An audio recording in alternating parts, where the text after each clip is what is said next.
Sahabat setia Gowori yang dikasihi Tuhan, Shalom, salam sehat selalu untuk kita semua. Dan jangan lupa untuk bersyukur dan bahagia hari ini. Hari ini adalah Senin 19 Juli 2021. Kita akan bersama-sama merenungkan firman Tuhan yang diambil dari Injil Matius 12 ayat 38 sampai dengan 42. Mari kita siapkan hati kita. Haleluya, haleluya, haleluya. Hari ini janganlah bertegar hati, tetapi dengarkanlah suara Tuhan. Haleluya, haleluya, haleluya. Tuhan bersamamu dan bersama rohmu. Inilah Injil Yesus Kristus menurut Santo Matius, dimuliakanlah Tuhan. Sekali peristiwa, beberapa ahli Taurat dan orang Farisi berkata kepada Yesus, "Guru, kami ingin melihat suatu tanda daripadamu." Jawab Yesus kepada mereka, "Angkatan yang jahat dan tidak setia ini menuntut suatu tanda. Tetapi kepada mereka tidak akan diberikan tanda selain tanda Nabi Yunus. Sebab seperti Yunus tinggal di dalam perut ikan 3 hari 3 malam, demikian pula Anak Manusia akan tinggal di dalam rahim bumi 3 hari 3 malam. Pada waktu itu penghakiman orang-orang Niniwe akan bangkit bersama angkatan ini dan menghukumnya juga. Sebab orang-orang Niniwe bertobat setelah mendengar pemberitaan Yunus, dan sungguh yang ada di sini lebih daripada Yunus. Pada waktu penghakiman, Ratu dari Selatan akan bangkit bersama angkatan ini, dan ia akan menghukumnya juga.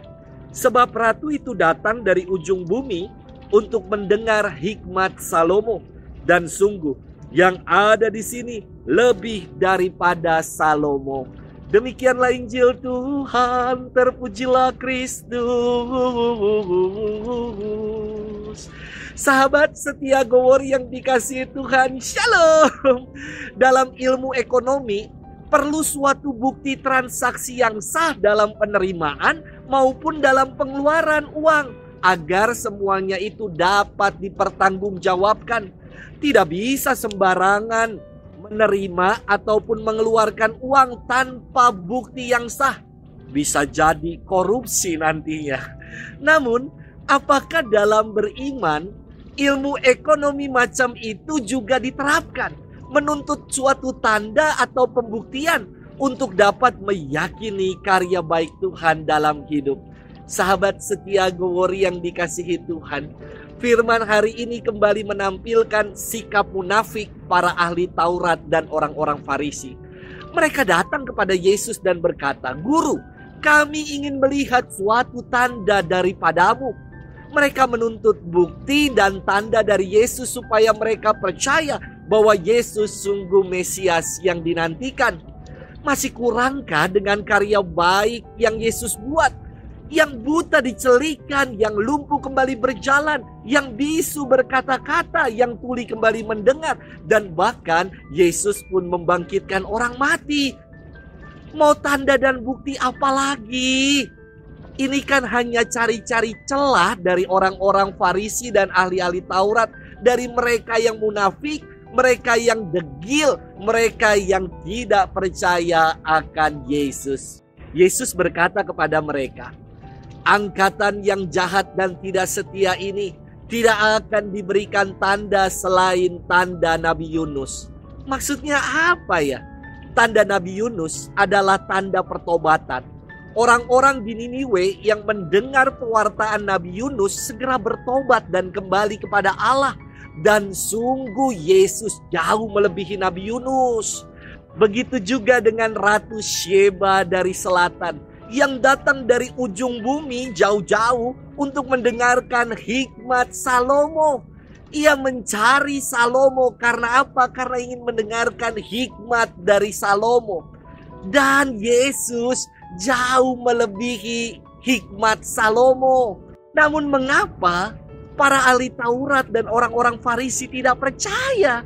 Sahabat setia Gowori yang dikasihi Tuhan, Terkadang kita pun menjadi seperti ahli Taurat dan orang Farisi. Kita menuntut tanda, mukjizat, hal-hal yang spektakuler, perbuatan-perbuatan ajaib terjadi dalam hidup kita. Di masa pandemi ini, di masa PPKM, di masa yang sulit ini, banyak orang yang akhirnya menjadi ragu akan Tuhan dan bimbang dalam iman. Mari kita tengok dan lihat hidup kita. Kita bisa bernafas, kita bisa makan, kita diberikan kehidupan oleh Tuhan. Ini merupakan sebuah anugerah terindah dari Tuhan yang patut kita syukuri. Mau bukti dan tanda apa lagi kah supaya kita percaya? Mari kita bersyukur selalu kepada Tuhan untuk setiap anugerah yang Ia karuniakan dalam hidup kita. Semoga iman kita bukan karena menuntut bukti dan tanda. Kita beriman kepada Tuhan karena kita sungguh meyakini kalau Dia pasti mampu, kalau Dia pasti sanggup, kalau Dia pasti menyertai kita semua. Tuhan memberkati kita selalu dalam nama Bapa dan Putra dan Roh Kudus. Amin.